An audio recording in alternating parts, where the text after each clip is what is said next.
kayo, kakabigay ko lang nun. Oops, ubos na agad. Sige, kain na kayo.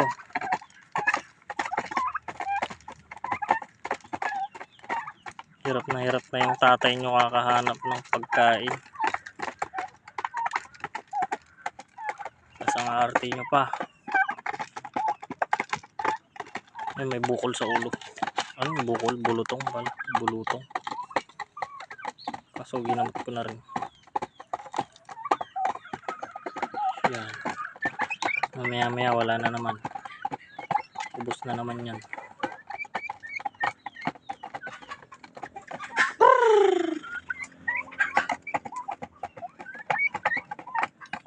Ito mahina kumain tong maliit.